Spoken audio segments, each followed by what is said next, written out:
can be really whatever you want to be. That's the one thing. You can really do whatever you want to do. Like, people can say, oh, well, make sure you cut all that off. And then some people say, no, leave some of that on. Do what you want to do. Maybe you want to leave something this on so you have a little bit of mesh showing through your thing. Who cares? If you want to do it, do it. Okay? It's all about what you like. And then, but for me, for instance, what I would do is take the applique that I already have cut out. I'm just going to neaten that up. So what I mean by that is I'm going to neaten this by cutting around all that mesh. So let's do that. So right here, showing you guys, I'm going to cut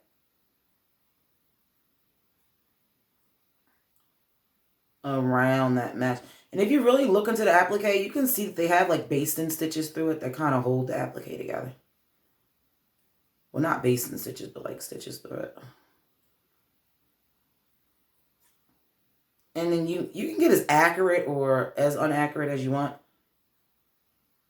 I'm sorry, don't come for my nails. I still haven't got them. I'm waiting for them to heal, to be honest. I cracked one, like I said in my one video. It hurt like hell. And I tried to get it fixed. And it was Christmas. And no nail shop was open. And then like by the end of like Christmas Eve and Christmas dinner the next day, and me cooking and wrapping presents, I had 2 nails left. So, yeah.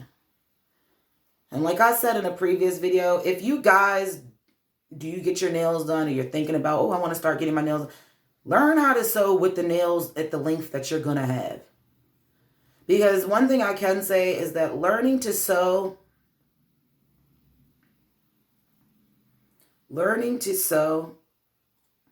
with nails on after you've learned how to sew without nails on, it's just like beginning all over again. It really is.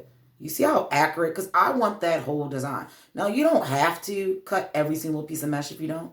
You know, I've seen people leave a little bit of mesh and then that's what they use to sew. All right, go ahead.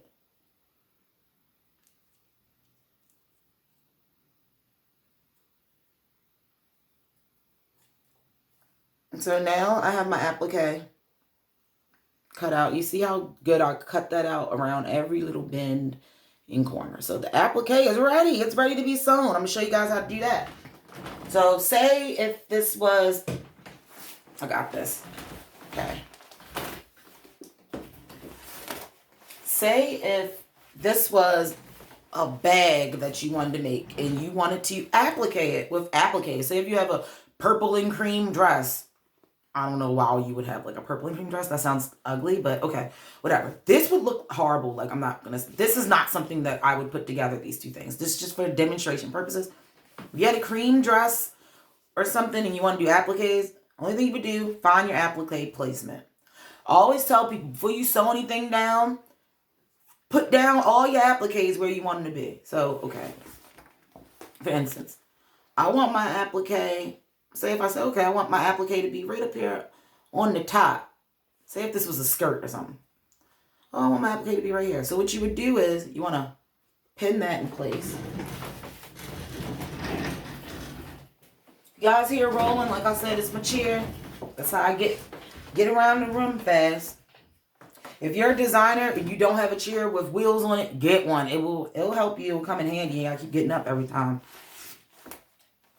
So what I would do is I'm going to take this applique. You're going to place it right there onto that fabric, okay? Get a magnetic pin cushion if you don't have one. Comes in handy. It actually comes in square ones that are bigger, but I got that from like some store for like 90 cents or something. So yeah, I love me a bargain. You guys will find that out.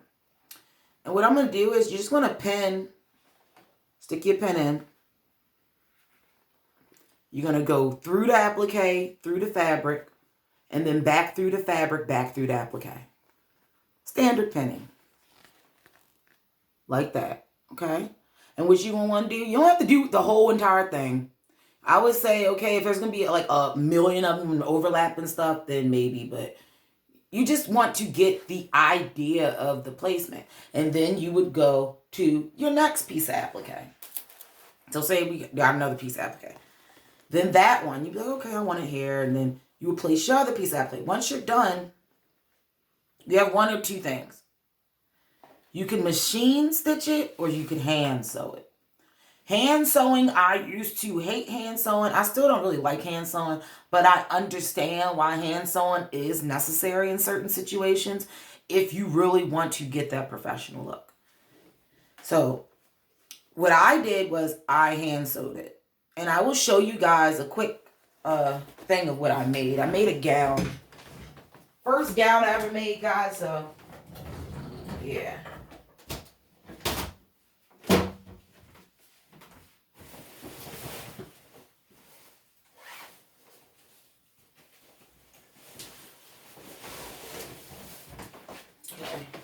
And if you're a fashion major or you thinking about, starting into the fashion thing, buy these.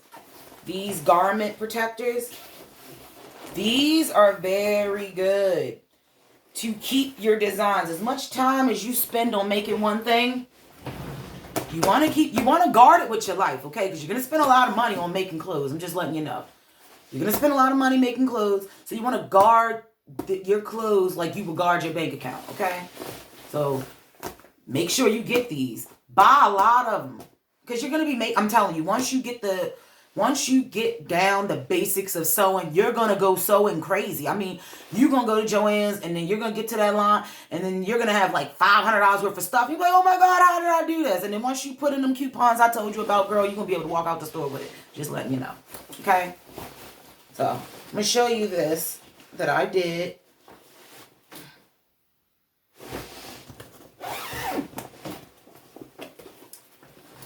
I'm not going to show you the whole garment, because it's like, I don't want to pull everything out. But I hand sewed mine. See, this is one of the garments that I made. You see, it's like really drapey. It has like a long train in the back. My little sister actually wore this on my fashion show.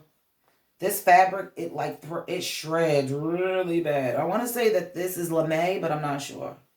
I'll have to go look at the bolt. But this is like, you can see, that's like where I did a lot of the embroidery on the front of the dress.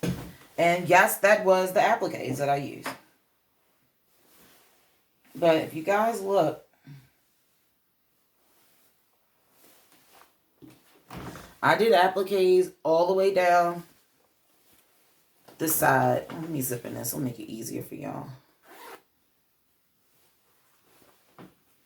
See that? I did appliques all the way down the side of the garment. It's really wrinkled. It needs to be ironed, but it's been in a bag for like months.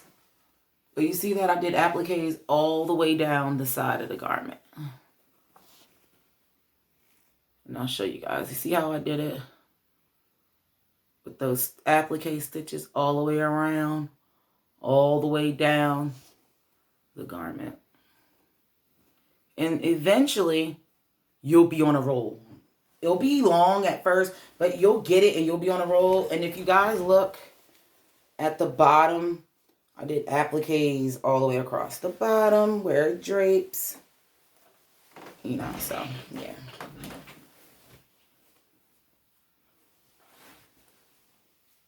So, yeah.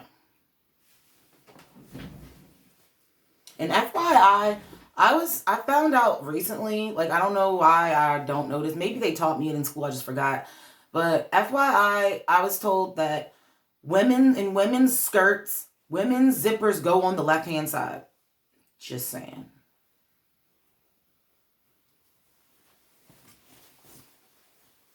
So, like, look how big this is. That's why it's so hard for me guys to show it, because it's just so much, fabric. That's the long train. I never made a train before. I taught myself how to do it. If you guys want to know how I figured out, like, taught myself how to make the train, I will do that. But it's like a really complicated process, because I know there may be an easier way using 1,000 math problems and stuff, but I like the easy way. And I don't think it looks that bad. If you don't mind having this little lip right here, you see that little lip? Where I call it the waterfall, because it kind of looks like a waterfall. where the waterfall comes out. If you don't mind that little lip on your dress with the waterfall coming out, I can hook you up on showing you how to do that. So that's one thing. So applique. And what I did basically was like this, and I just pinned him. And you seen I overlapped some, I pinned him in the design going down the side. And then once they were all pinned in, you get comfortable, watch some more of my videos. You know, you can watch YouTube, watch my videos, or whatever you like to watch, but hopefully it's my videos. And you would just go and start from right here, and you would just start stitching. The whole, all the way around, all the way around, all the way around. But what you want to do is you want to have a plan. Don't just start stitching because you don't want to go cross back over and it's going to look messy. You want to have a plan. So if you're going to start stitching right here, and you got, and you have another applique here, and you got another applique here. You got applique here and here. So what you would do is I would start stitching from here at the bottom of this applique. Then stitch all the way around that applique. Then come to this applique, right? Stitch all the way around this applique. Come around to that applique. You get what I'm saying? Then come down to that applique, all the way around that applique. You want to have a thing. You ever played that, I don't know if it's a game, but it was something that I know when I was a kid, and they would have like the little thing, and it'll be like, okay, you have to follow like this dot, like draw a line, but you can't never pick up the pen or whatever, and then you're supposed to be able to make your way all the way around this whole maze to like one side or something like that. If you guys know what I'm talking about, please put it in the comments. But that's kind of like how it is. You want to take one road and get around everywhere. You don't want to take no shortcut and no detour in your journey, basically, okay? You want to take a whole road around. So you want to make sure that you're going around and that you're hitting every single side of all of them. Now, I get this question sometimes. Well, what if it's overlap with something? It's overlap with something, but it's only a tiny piece, so I really got to sew it. No, you don't, but you should. Just saying. You should. If you plan on trying to sell this stuff, you want to try to make it as good as you possibly can. But if you want to sew it on the machine, you can. With probably, I'm not sure. It depends on the fabric you got. I would say you could do a really, really tiny baby stay stitch. Or like, yeah, stay stitch all the way around. Well, not stay stitch. Regular baby stitch. You can just go all the way around. It'll be really time consuming though. And it'd be really tight though. It'd be really sturdy. But I feel like that would be a lot on you and a lot on your machine. It's going to be a lot of like twisting and pivoting on your machine. Some people, when they first start sewing, like the pivot with the needle and the fabric and all that stuff, it'll mess them up. So if you don't really want to pivot, you can. Other thing that you could do as well is basting spray. This is really great too.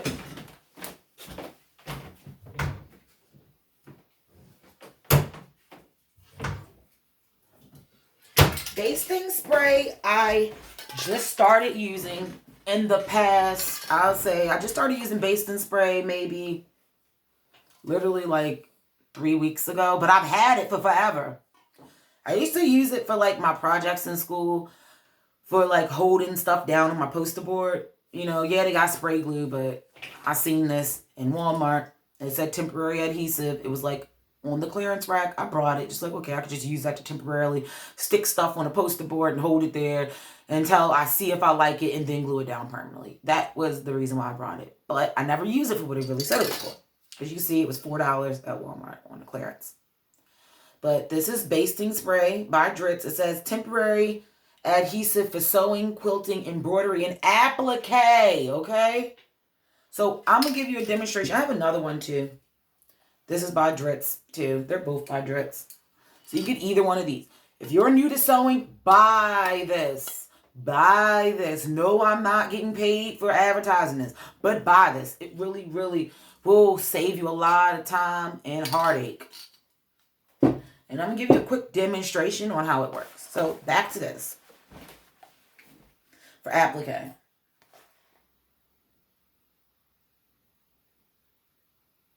Here goes your applique. This is what you would do. Look how crazy easy this is. Boom. Got my applique.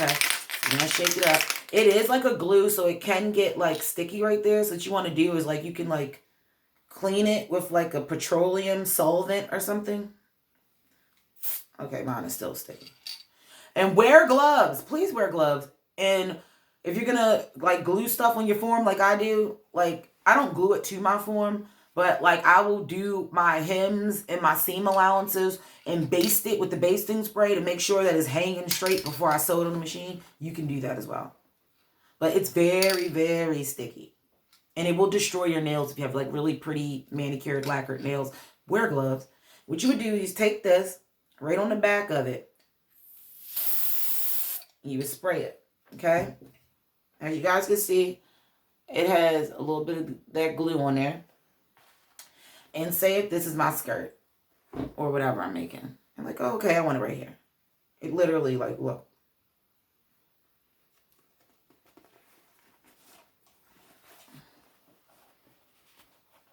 As you guys can see. And it's just on there, look. And it's on there good. It's not coming off. It's not coming off unless you say, okay, I don't want it there no more. Right?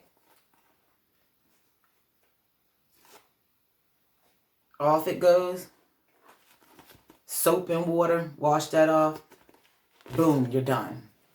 So just imagine how you can just, say if this was a whole dress you wanted to cover her knees.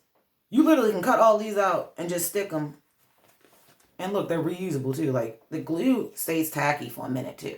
So if you're going to sew your thing, it may gum up your needle. And when it gums up your needle, it may like start to stick to your fabric. Like if you're going to sew. So try to let it dry. I say before you sew through it, even though I do not take my own advice. I usually always sew through it, even though it's still tacky. Because it takes too long to like not get tacky. But you're supposed to spray it from like 12 inches. Usually I'm spraying it from like right up and close because I don't want to spray the whole form. So I'm trying to spray it and pinpoint that directly into like my seam allowance so I can fold it over. But if you're not doing that, spray from 12 inches and it won't stay that tacky. Like right now, it's sticky, but it's nowhere near as sticky as it will be if you spray it up close. So that's just a DIY. Spray it from about this far of a distance, okay? And if you don't like want to mess up your form, you're scared to get glue or something on your form, if the form is not yours, what I do is I'll take like a regular plastic shopping bag, split it so you have like two sides of a plastic bag. And then whatever garment that I'm trying to like spray the adhesive on to stick something on for the placement until I go to sew it on my machine, I will literally put the plastic bag underneath my garment, in between my garment and my dress form. And then when I spray it, anything that goes off the side, it goes onto the plastic. It doesn't hit my dress form. Because you don't want to end up with your garment stuck to your dress form. I did that, by the way, when I just started using this. I did that with that bathing suit back there. And literally, it was like stuck to her. But it's a temporary adhesive, so it did peel off easily. But then I had to like scrub my form. And I just got these forms. Like, I haven't even had them for a year. I'll do a video on dress forms. Like picking the perfect dress form. If you guys want me to, let me know in the comments. But yeah, so that was just a little bit of the applique process. That was kind of like a lot on applique. I'm sorry, guys. I get excited when I talk and then I just ramble. Here's another fabric. I love this fabric. I fell in love with it when I saw it. I like flashy things. And I fell in love with this fabric when I first saw it. You guys can see this. It's like a beautiful, like, metallic silver. And it's a four-way stretch. A four-way stretch. And the good thing about four-way stretch metallics are, well, not just metallics, but four-way stretch, period, is that if you're a new sewer, you want to try to find stuff that's four-way stretch to begin with. If you want to, like, because you can make bodycon dresses. You can make... Really, with stretch, it's like very, very, the sky's the limit when it comes to a stretch. It's very versatile. This could literally be, I can think of anything. This could be a bathing suit. This could be a gymnastics costume. This could be, like some fancy looking sports bra. This could be a, I don't know, you can make like some rocker type, elastic type garter with this. Like, you can, like, the sky's the limit when it really comes to, like, these stretch knits, but especially the four-way knit, they really come in handy. I'm not sure the exact name of this fabric because I had it for so long. So if you guys don't hear me, and I'm going to show you guys what a cheaper alternative that you guys can do that Walmart has if you're a beginner, is that Walmart sells these. 2-yard fabric. Look. For $2. $2. Okay? $2. And it's 2 yards of fabric for $2. It's pre-cut. Care instructions is right there on the back. I just got to emphasize it's enough. $2. Okay? So if you're just starting off, Walmart, go there. All Walmarts do not have a sewing section. Like the one down the street from my house does not have a sewing section. So I have to travel all the way to another Walmart that has one. A lot of Walmarts have taken a lot of their sewing sections, or they shrink them all the way down to like just a baby wall, and they don't do bulk fabric cutting and stuff like that. But I'm thinking about writing them a letter. So if anybody lives in like Maryland or like in the Baltimore area and they know that their Walmart don't have it, let's like come up with like some type of, I don't know, what do you call that? Oh, I can't think of it. Help me. Come up with some type of list, let people can sign up, and then we can kind of like say Walmart, hey, look, these are all the people that need the fashion department put back in Walmart, and then maybe we can talk Walmart into putting their fashion departments back into all their stores and getting some knowledgeable employees. Because one thing I can say, if you go to Walmart, they don't really know what you're talking about. I'm just putting it that way. They will give you anything and tell you it is what you're looking for to get you out of their hair. So do not all Walmarts, but the majority of every Walmart I've ever been to, they do not know anything about fabric. They try to dodge you. They try to like leave that area when they see you bottom fabrics. They really don't want to help you. And then they will call everybody and their mama to come help you. And all of those people will not know what you're talking about. So if you want to go, if you're going to Walmart, don't be using no fancy fashion textbook language. Don't be using don't be saying, okay, I need some some Dupioni silk, or oh, I need some chiffon, but I need something that's lightweight. They're gonna look at you like, lady, you are not in New York. Where do you think you are? Because this is not Project Runway and you are not in mood, okay? So long story short, don't do that. So this is just amazing. 2 yards, this is enough usually to make a skirt or to make like a shirt, or like 2 yards is kind of a good amount of fabric to get. If you're not sure what you want to make, get at least 2 yards. Then back to the more pricier fabrics. This is just beautiful. Show you guys how beautiful that is. Look at that. Can anybody say bling bling? Like seriously, look at that. It's beautiful. I love it. And I used this fabric for my project in school, which was to make, I had to make something from the 1920s era. And I love me a good flapper girl. I'm going to show you guys the pattern that I use. It's actually vintage. I showed it on the channel last night when I made like a little mini video. If you guys look at those videos and be like, okay, she's all over the place. I was going through some major technical difficulties. I had, like, you know, setting up YouTube the first time. You find out, oh, well, my camera doesn't record this long. So it just cut off. And then it's like, oh, well, I don't have enough storage. So you got to get more storage. So I went through everything that could possibly went wrong last night. I tried to figure out how to, like, fix it and put it together. Couldn't figure it out. But I said, you know what? It's good knowledge in those videos. I'm uploading them. So that's what I did. So don't come for me for my videos, okay? But this is the pattern that I showed you guys. It's so cute and it's adorable, and it's from 1962. It's a McCall's pattern, and I made her right there in the front. Very similar. I used the basis for it because, you know, in the 20s, everything was very straight up and down. There wasn't a lot of shape, and I just thought that this, when I looked at this, the first thing that I thought was Flapper Girl. As soon as I walked in the store, I said, I need that fabric that is Flapper Girl. So I had used that to make a little flapper outfit. And I had used this pattern. But like I said, vintage patterns are very, very, what do you say? The size can change a lot because the women were so much like shaped so differently than the women are nowadays. For instance, like their waist, like for this one, I think, like their waist for a size 10, like I said in one of my previous videos, was 24 inches and her hips were 33. Like, who has that body type? Like, I don't know, but she does. Obviously, they do. That's why I keep saying that there is something in the food that they feed us. But that is for another video.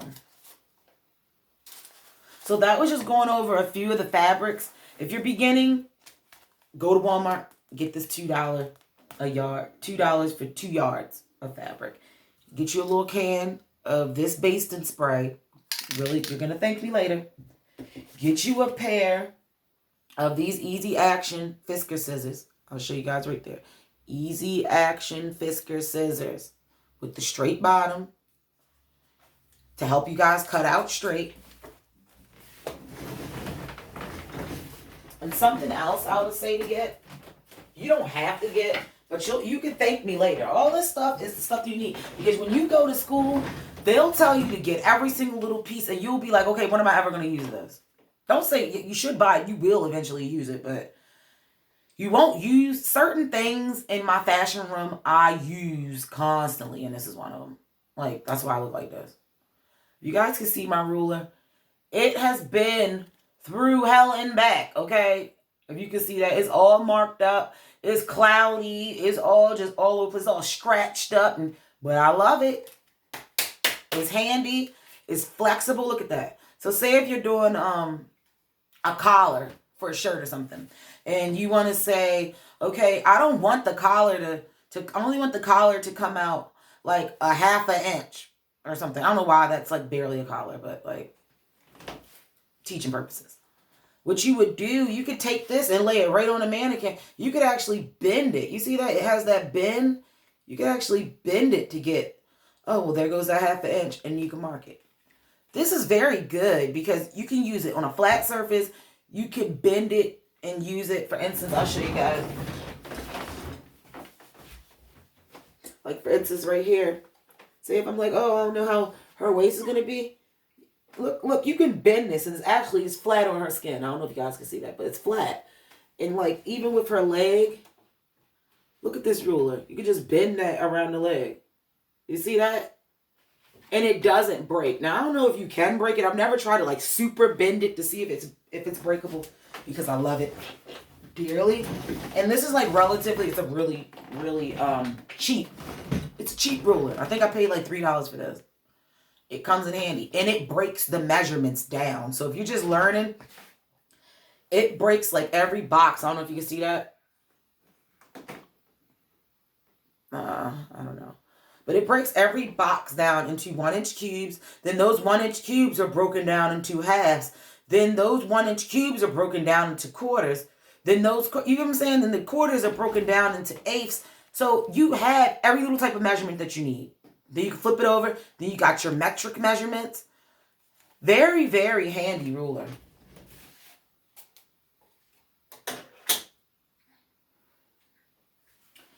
And, okay, here goes another type of material. And this is actually...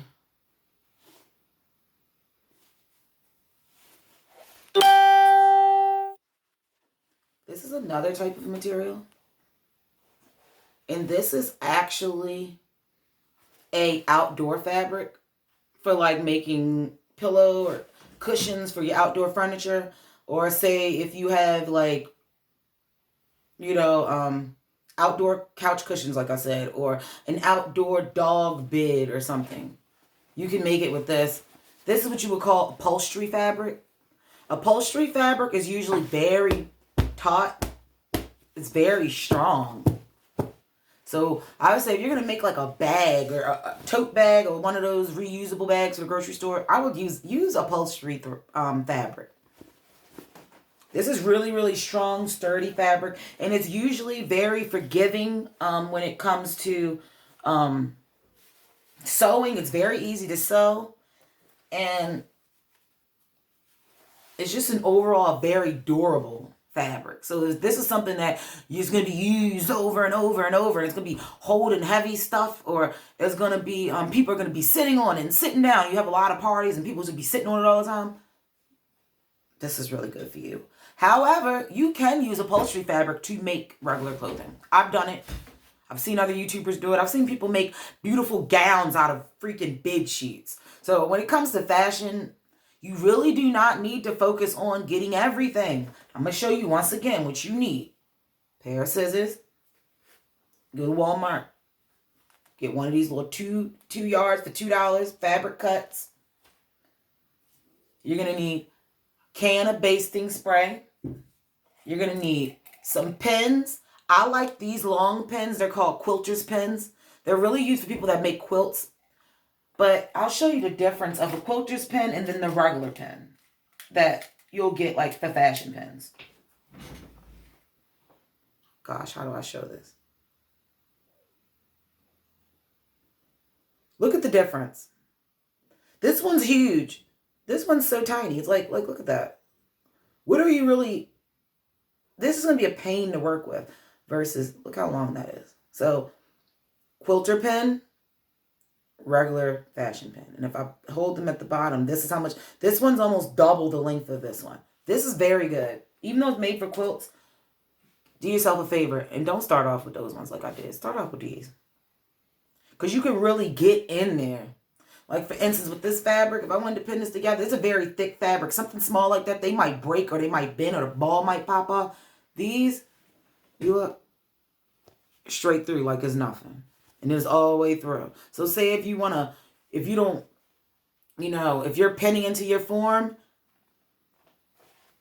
look how easy that goes through. Versus, I get this red one. It go through, but it's not really much else I can do. You see that? It went through, but sometimes I like to like pin two things with one pin. And when you try to go like back through it again, like that, and you try to hold it, it just comes out because the pin isn't long enough. So, quilter's pins, that's what they call those.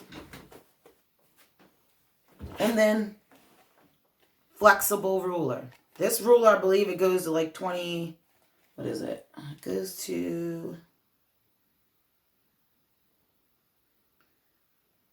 it goes to 18 inches, which is good.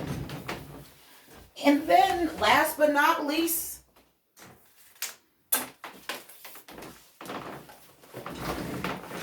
you're gonna need measuring tape. I love pink, if you have not been able to tell. Okay. Measuring tape. And these are all the items that you need to start your fashion, building your fashion empire, girl. Think big. Like I told you guys in one previous channel, I mean, not